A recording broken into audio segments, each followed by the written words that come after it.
What inspired you to draft this dog-friendly business ordinance? We had a business owner in the 43rd Ward. Her name's Sophie. She owns an amazing cafe called Bani, who was reported for having a dog inside her business. It was a really quick incident. Dog in, getting a coffee with the owner, then back out. But Chicago Department of Public Health, based on this report, per formal guideline, did an inspection. These inspections are really hard on small business owners, and a few have come to us and say, why? Why are we not able to allow dogs into our business and run our businesses as we want? Why do you believe that this ordinance is so important for the city of Chicago and for local business owners to have this option, and why now? Yeah, I think Chicago and city council is known for putting a lot of restrictions on business. I am working very closely with our small independent business community in the 43rd Ward. I want to give them flexibility. These businesses, for the most part, are on tight margins, and the opportunity to market and bring in a customer base that's quite large in the city of Chicago can really make a big productive change for a lot of these small business ordinance, for a lot of these small businesses. I want to note this will not be an ordinance that all small businesses opt into. We are not forcing via this ordinance any business to allow dogs. It just gives them the option so long as they're willing to also sign up for the rules that they will then be required to follow. That was leading right into my next question. What do those rules look like for the small businesses that would decide to opt into this? Exactly. So if a business, and again, food retail establishment, chooses to opt in to the dog friendly ordinance, they need to put clear postage on the front of their building. They need to make sure to operate in a way where no patron has more than one dog. That dog must be leashed. No employees can come in direct contact with one of the dogs. The dogs are only welcome in the seating area and the walkway in, and it's up to the business owner to ask anyone to leave if their dog is not behaving. What kind of other small feedback have you gotten from small business owners about the need for this, and how do you think that this would maybe impact their bottom lines going forward? Yeah, from business owners, we've only gotten the hey, we're a big fan of this. Thank you so much. The law's been great here. And I think the reason we haven't gotten opposition from business owners is because we're not requiring anybody to do anything.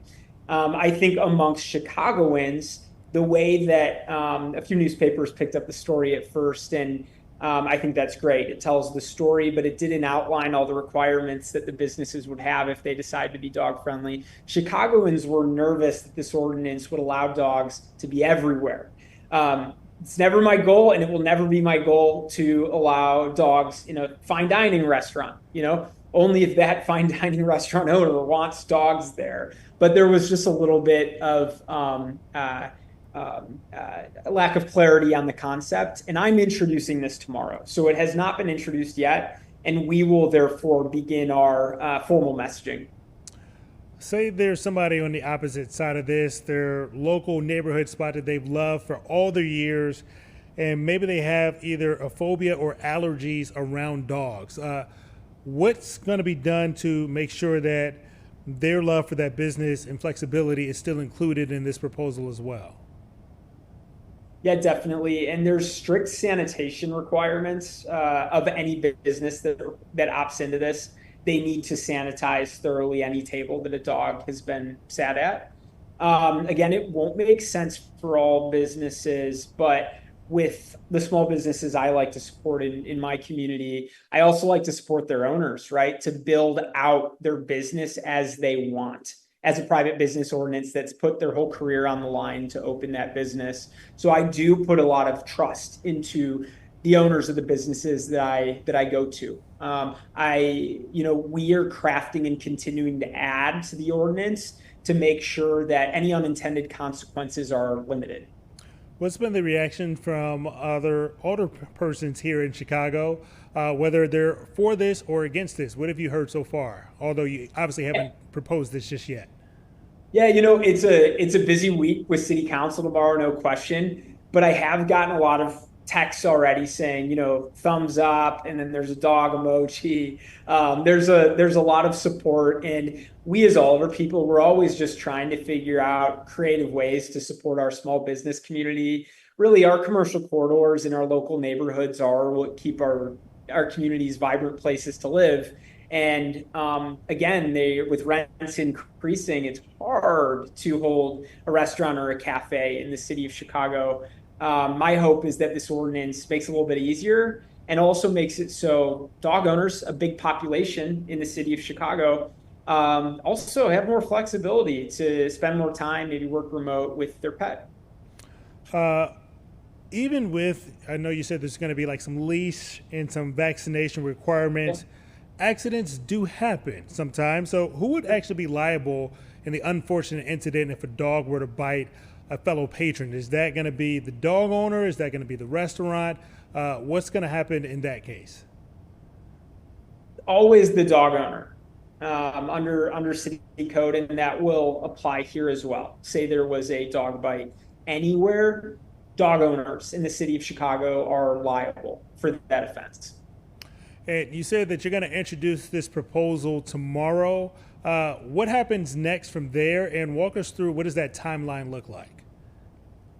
Yeah, so we'll introduce tomorrow. When I introduce an ordinance, I like to talk to everyone on council, see any feedback, anything that we might be missing, and then we go to committee. There, I'm sure, will be an amended version by the time we get into committee. We're sending it to the Committee on Licensing, on Consumer Protection. My feeling is that there's a lot of excitement around this ordinance and that we'll get it through committee into a full council vote next month in October. Have you had any interactions with the Department of Public Health as well as Business Affairs in kind of moving this proposal forward? Absolutely. And yeah, thank you for the question. So right when we ideated this ordinance with Sophie, we went straight and had a few calls with the Chicago Department of Public Health. They had really great and essential feedback for us to build in those rules that I say the businesses are required to abide by if they want to be a dog-friendly business. A lot of them came from CDPH, and same with BACP. BACP had a lot of good ideas on how to make this work in practice, making sure that it's not an extra strain on any Chicago department. And I think with the help of CDPH and BACP, we're in a really good landing point. I do also want to note one other important party that's come out in saying a lot of words of support to the ordinance is the Illinois Restaurant Association.